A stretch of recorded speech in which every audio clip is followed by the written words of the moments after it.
დიდი ბრიტანეთის მიერ რუსული დეზინფორმაციის გავრცელების გამო იმედისა და პოსტივის დასანქცირებას ირაკლი კობახიძე პროსახელისუფლებო არხებზე ბოლო დროს დაწყებულ დებატებს უკავშირებს. ახალ ნარატივს ოცნების პრემიერი საკუთარ პოსტში ავითარებს, რომელიც სოციალურ ქსელში გამოაქვეყნა. კობახიძე ამტკიცებს, რომ დებატების შედეგებით ეგრეთ წოდებული ადგილობრივი უცხოური აგენტურა და მისი ეგრეთ წოდებული პატრონები შეშფოთდნენ, რის გამოც ბრიტანული სანქციები ორი ქართული მაუწყებლის წინააღმდეგ, კობახიძის თქმით, ამ კონტექსტშიც უნდა იყოს განხილული.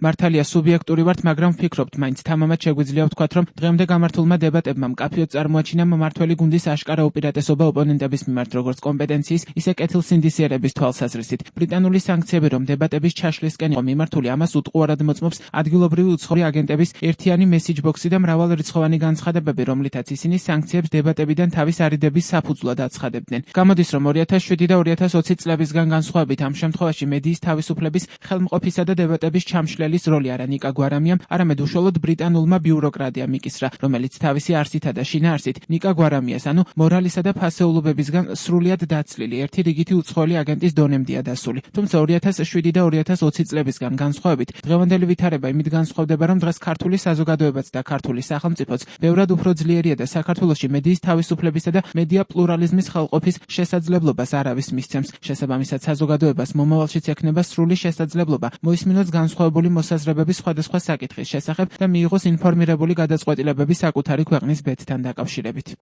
ბრიტანეთის საგარეო საქმეთა თანამეგობრობისა და განვითარების ოფისმა სანქციების სია უკრაინაში რუსეთის სრულმასშტაბიანი შეჭრის 4 წლის თავზე განაახლა და მას 300-მდე სუბიექტი დაამატა. მათგან კატეგორიაში სახელწოდებით რუსული დეზინფორმაციის გავრცელებაში ჩართულები მხოლოდ იმედი და პოსტივი მოხვდნენ. სანქცირებულ არხებს გარკვეული პრობლემები უკვე შეექმნათ. მათ საბანკო ანგარიშებზე წვდომა შეეზღუდათ. რადიო თავისუფლებამ გუშინ გაავრცელა ინფორმაცია, რომლის თანახმად იმედის თანამშრომლებმა ხელფასი ქეშად აიღეს. მედიას ინფორმირებულმა წყარომ, რომელიც ამ არხის თანამშრომელია, უთხრა, რომ ტელევიზიაში თანხა კონვერტებით დაარიგეს.